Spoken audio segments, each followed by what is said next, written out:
الحمد لله رب العالمين، والعاقبة للمتقين،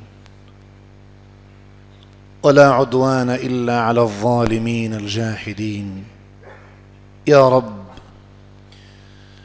لك الحمد كما ينبغي لجلال وجهك ولعظيم سلطانك. سبحانك، لا نحصي ثناء عليك أنت كما أثنيت على نفسك، وإن تعدوا نعمة الله لا تحصوها، إن الله لغفور رحيم. وأشهد أن لا إله إلا الله وحده لا شريك له، قديم في الأزل، عظيم لم يزل، حيي كريم، يستحي إذا مدت إليه الأيدي أن يردها صفرا خائبة. يدني رجلا من أمة محمد يوم القيامة فيجعل عليه ستره ويرخي عليه كنفه ويقرره ذنوبه فيعرفها، فيقول: ربي ألم تغفرها لي؟ فيقول: بلى، سترتها عليك في الدنيا وأنا أغفرها لك اليوم. اللهم استرنا بسترك الجميل، وأدخلنا في حصنك الحصين، واجعلنا في حرزك وتحت نظرك، فإنه ما سعد إلا من تعلق بالعروة الوثقى، وما شقي إلا من تنكب طريق الهداية إليك. وأشهد أن سيدنا ونبينا وقائدنا وحبيبنا محمدا عبد الله ورسوله، الحبيب المصطفى والنبي المجتبى. فوالله ما طلعت شمس ولا غربت إلا وذكرك مقرون بأنفاسه، ولا شربت لذيذ الماء من ظمأ إلا وجدت خيالا منك في الكاس، ولا جلست إلى قوم أحدثهم إلا وكنت حديثي بين جلاسي. سيدي يا رسول الله، جزاك الله عنا خير ما جاز نبيا عن أمته. أوصيكم معاشر المسلمين بتقوى الله عز وجل وذكره ومراقبته، وإذا خلوت بريبة في ظلمة والنفس داعية إلى العصيان فاستحي من نظر الإله وقل لها: إن الذي خلق الظلام يراني. يقول ربنا في محكم التنزيل لموسى وهارون عليهما وعلى نبينا أفضل الصلاة والسلام: إنني معكما أسمع وأرى. ويقول جل وعلا: وأما من خاف مقام ربه ونهى النفس عن الهوى فإن الجنة هي المأوى. أيها الناس، جئتكم من مكة المكرمة بحديث قصير عنوانه: راقب الله عز وجل، وعد خطواتك في طريق المعصية، فإنك وأيم الله معروض على الله عز وجل في يوم يجعل الولدان شيبة، تنشر بين يدي إلهك الصحف وتقرأها فتقر ما فيها. ذكر ذلك ابن الفرج الجوزي ابن أبي الفرج في صفوة الصفوة، وذكره ابن جرير الطبري رضي الله عنه ورحمه، وذكره مجاهد في تفسيره وغيرهم، أن مكيا يقال له أبو غياث المكي مولى محمد بن جعفر. حديثنا اليوم ليس عن صحابي جليل ولا عن تابعي عظيم ولا عن فقيه بصم على أسطر التاريخ ببصمات الذهب، نحن نتكلم اليوم عن واحد عاش في القرن الثالث الهجري. قال ابن جرير: كان ذلك سنة 40 و200 للهجرة. سنة 40 و200 للهجرة، يعني قبل ما يزيد عن قرن وربع، في مكة، وإن شئت قل بكة، حيث بيت الله العتيق، وحيث الطواف والسعي والدموع والإنابة والتوبة وعتق الله عز وجل الرقاب من النار. قال ابن جرير: وقفت في الحرم، وكان طالبا صغيرا جاء من طبرستان في بلاد فارس، وإذا بشيخ خراساني كبير ينادي الناس: يا أهل مكة، أنا رجل من خراسان أضعت همياني وفيه 1000 دينار من الذهب، وقد أقسمت على الحاضر والبادي من وجد الهميان أن يأتيني به. نطاق يوضع على خصر الحاج، يضع فيه أمتعته وماله، يسمونه كمر، حزام. قال: من وجد الهميان فليأتني به، فإن به 1000 دينار من الذهب. قال ابن جرير: فقام شيخ كبير قال: يا خراساني، إن أهل مكة فقراء ليس لهم إلا الله وموسم الحج، فأغرهم بشيء من المال. قال: بكم أغرهم؟ قال: ب100 دينار. قال: والله ولا دينار واحد، وإن مكة حرم لا تلتقط لقطتها، ولا يختلى خلاها، ولا ينفر صيدها، وإن الله بيني وبينه يوم القيامة.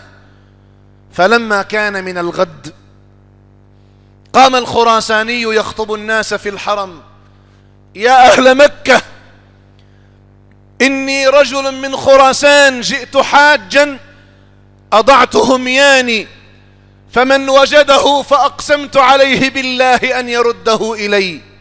فقام الشيخ المكي يقول: يا خراساني، إن مكة أهل مكة فقراء فأغرهم.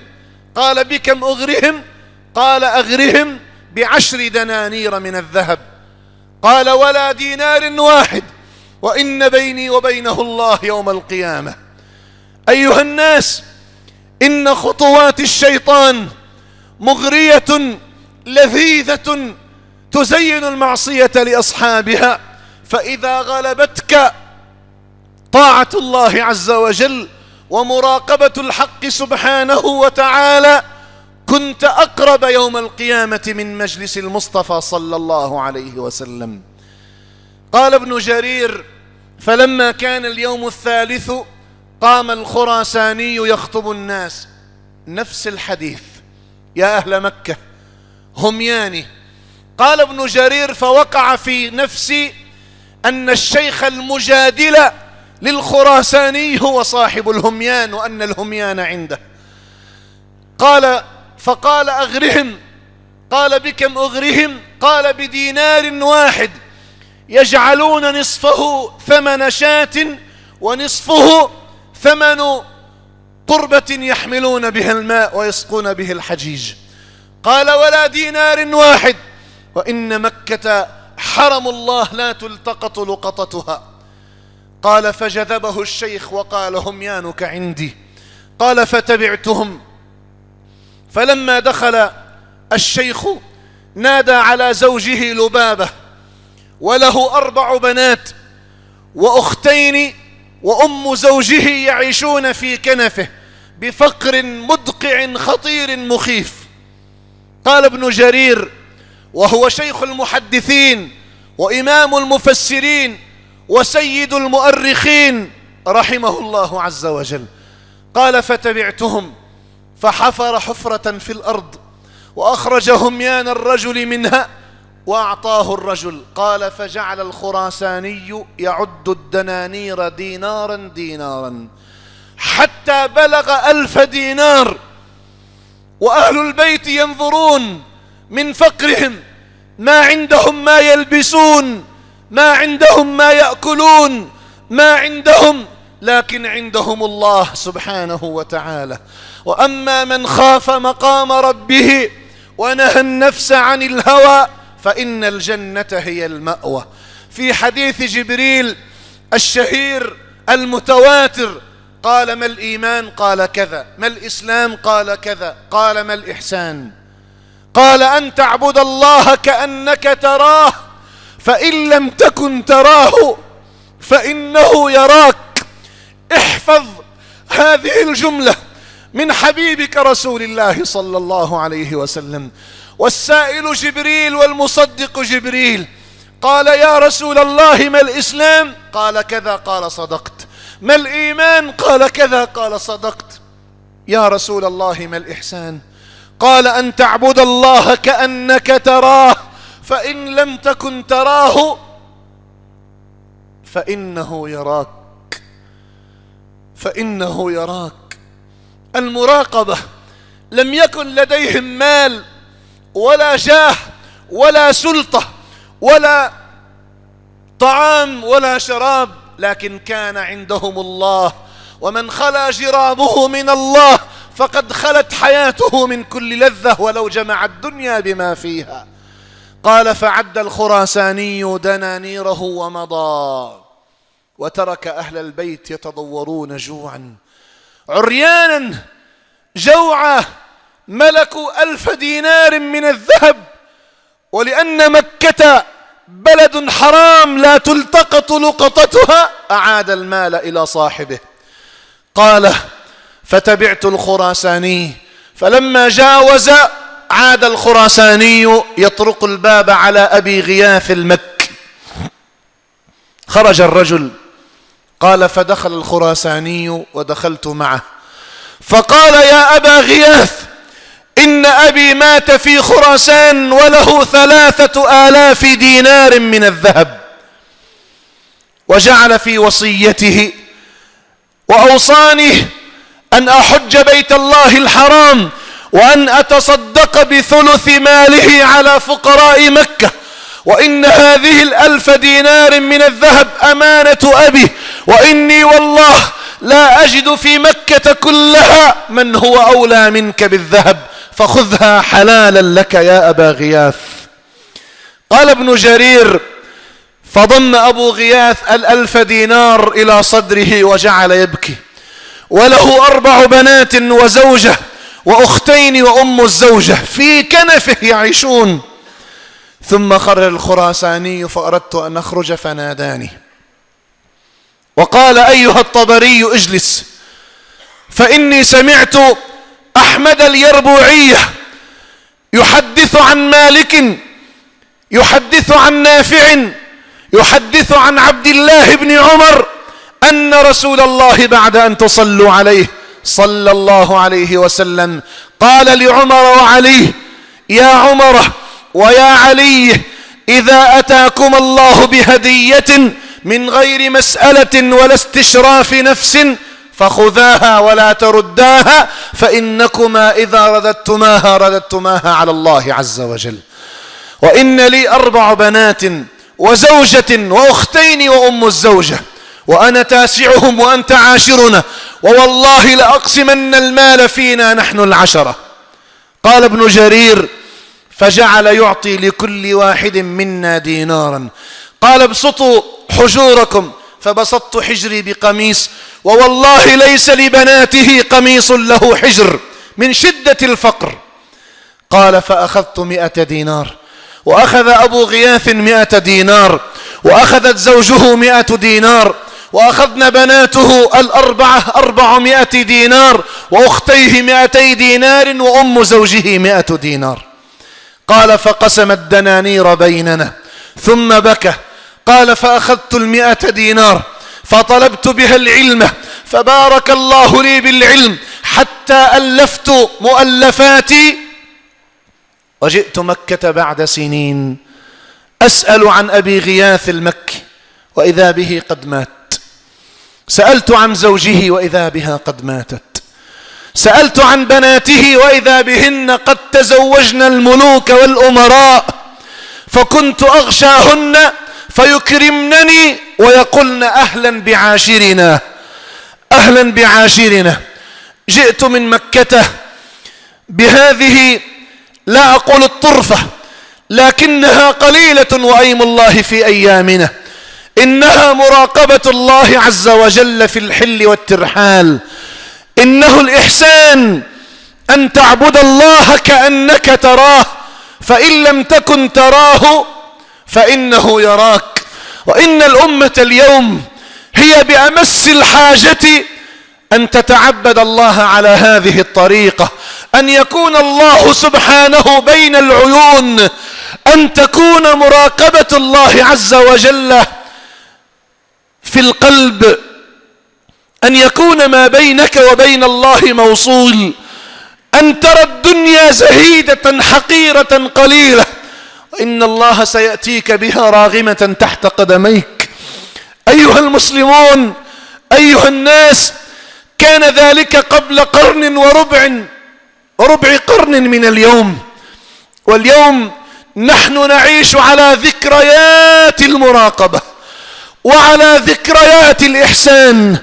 نرى ذلك في شوارعنا، في بيوتنا، نرى ذلك في إعلامنا، نرى ذلك في حياتنا.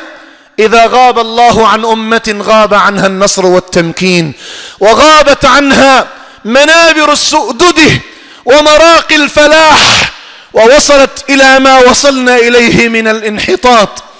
وإذا عادت مراقبة الله سبحانه وعاد الإحسان يغشى القلب وعاد الله يسكن قلوب المسلمين، والمعصية آخر ما نفكر به، عادت إلى الأمة أمجادها، وعادت إلى الأمة أيامها، وعادت إلى الأمة ساعات نصرها. أبو غياث مات في مكة المكرمة، واليوم وبعد قرن وربع قرن من الزمن يقف خطيب في الشام ليذكر قصة أبي غياث المكي مولى محمد بن جعفر، وإذا به عالم من علماء الحديث. أيها المسلمون، عندما تقرأ الحديث روى مالك عن نافع عن ابن عمر، قال المحدثون هذه سلسلة الذهب. سلسلة الذهب أعظم سلسلة من رواة الحديث أن يروي الحديث مالك عن نافع عن عبد الله بن عمر، وإذا بأبي غياث مولى محمد بن جعفر، وإذا به من رجال سلسلة الذهب. قال سمعت أحمد اليربوعي قال سمع مالك قال سمع نافع عن عبد الله بن عمر يحدث بحديث الهدية. أيها المسلمون، خلد التاريخ اسم هذا الرجل، وخلدت منابر المراقبة اسم هذا الرجل، وذهب الرجل في التاريخ، ونحن اليوم نقف على أعتاب الإحسان لنذكر أنفسنا بأن الله سبحانه وتعالى مطلع على سرائرنا. قيل لسهل التستري رحمه الله عز وجل وقد تمتم بكلمات بعد نهاية صلاته: يا سهل ما تقول بعد صلاتك؟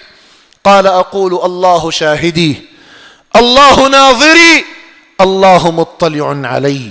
وإذا خلوت بريبة في ظلمة والنفس داعية إلى العصيان عد خطواتك فاستحي من نظر الإله وقل لها إن الذي خلق الظلام يراني.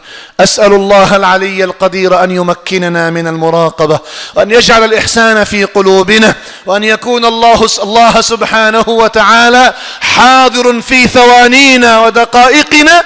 وأسأل الله العلي القدير أن يجمعنا وإياكم على خير، وأن يجبر الله عز وجل خواطرنا وإياكم.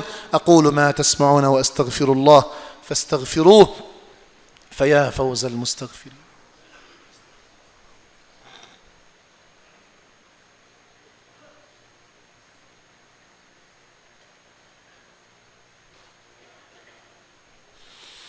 الحمد لله حمدا كثيرا كما أمر، أشكره وهو الذي وعد المزيد لمن شكر، وأشهد أن لا إله إلا الله وحده لا شريك له إقرارا بربوبيته وإرغاما لمن جحد به وكفر، وأشهد أن سيدنا ونبينا وحبيبنا وقرة أعيننا محمدا عبد الله ورسوله خير الخلق والبشر. اللهم صل وسلم وبارك عليه ما اتصلت عين بنظر أو سمعت أذن بخبر.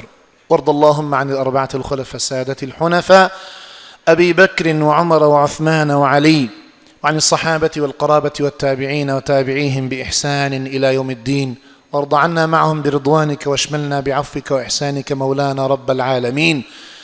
اعلموا أيها المسلمون أن يوسف عليه السلام ما ارتقى على منابر العز والنبوة إلى يوم القيامة إلا عندما خشي مقام ربه سبحانه وتعالى. قال تعالى: ولمن خاف مقام ربه جنتان، وراودته التي هو في بيتها عن نفسه وغلقت الأبواب وقالت هيت لك. قال معاذ الله، كلمة لأن الله في قلبه وبين عينيه. فلما خاف يوسف مقام ربه عز وجل أورثه الله ملك مصر، وجاء بإخوانه إليه، وجاء بأبيه وأمه وخروا له سجدا. قال: يا أبت هذا تأويل رؤياي من قبل قد جعله ربي حقا. إذا سكن الله قلبك، وإذا راقبت الله في كل لحظة من لحظات حياتك، ذقت من السعادة ما لم تذقه ملوك الدنيا، وإنك من ملوك الدنيا وملوك الآخرة. واعلموا أيها المسلمون أن ضيوفنا لهذا اليوم لا زالوا يجمعون لجامع إبراهيم الخليل، فمدوا إليهم يد العون وأجزلوا لهم العطاء. واعلموا أن هذا الصرح العظيم من صروح العلم والإيمان والنور ما وضع فيه واضع درهما إلا وقع في كف الرحمن عز وجل فنماه له حتى يصير مثل جبال تهامة. وإنه ما صلى مصل في مسجد، ولا أفطر صائم في مسجد، ولا خطب خطيب في مسجد، إلا كان لمن بناه مثل أجر من صلى وصام وخطب. واعلموا معاشر المسلمين أن إخوانكم في مسجد عبد الله بن عباس وفي إدارة معهده العظيم العامر هم اليوم يفرحون بتخريج دورتهم الصيفية، وقد من الله عز وجل علينا في الصيف الماضي هذا الذي رحل عنا، ونحن اليوم في أول أيام المدارس. وأسأل الله أن يمكن لطلابنا العلم والأدب والحياء والتربية، وأن يكونوا من أوائل أهل الدنيا ومن أوائل أهل الآخرة. من الله عز وجل علينا في هذا الحي العامر بكم أن جاء أبناؤكم إلى المسجد فحفظوا القرآن العظيم ورتلوه، وقرأوا شيئا من تفسيره وتأدبوا بأخلاقه، وقرأوا شيئا من سيرة النبي المصطفى صلى الله عليه وسلم التي ما خلا منها جوف امرئ ولا رحل بيت إلا خلت منه البركة إلى يوم القيامة. وقرأوا أحكام التجويد، وأحبوا بعضهم، ودرسوا الأخوة في الله. واليوم يفرحون بتخريج أنفسهم، ويفرح إخوانكم المشرفون في الدورة بتخريج هذا النشء العظيم وهذا الجيل الذي على أكتافه معقد الآمال. وإن رغبتي إليكم ورجائي بين يديكم أن نجلس بعد صلاة الجمعة للسنة، بعد السنة يعني أن نؤازر هؤلاء الإخوة. من آزرهم بمال أسأل الله أن يعوض ماله أضعافا مضاعفة، ومن آزرهم بعلم أسأل الله أن ينمي علمه، ومن آزرهم بنصيحة أو موعظة أو وقت أسأل الله له الجنة التي هي دار السلام. ومن لم يستطع فليؤازرهم اليوم بالجلوس بعد صلاة السنة قريبا من ساعة كاملة. في هنالك برنامج أعده الإخوة المشرفون ومشرف الدورة حفظهم الله عز وجل ليفرحوا طلابنا الأحباب الذين يجلسون على سدة المسجد، ليفرحوهم ويقدموا لهم هدايا الدورة التي هي من نتاجكم ومن تبرعاتكم. تقبل الله عز وجل منكم ما أنفقتموه، وبارك الله سبحانه لنا ولكم فيما أبقيناه، وجبر الله عز وجل خواطرنا وإياكم بما يحب ويرضى. ولا يسعني إلا أن أشكر أخينا فضيلة الشيخ عصام الذي قام على هذا المنبر خطيبا في غيابي في حج بيت الله الحرام، وأسأل الله أن يرزل له ولكم المثوبة. وأخي الشيخ عيسى الذي أما المصلين في المسجد، أسأل الله عز وجل لهم طول العمر مع صالح العمل، وأن يبارك الله عز وجل لنا ولكم أجمعين.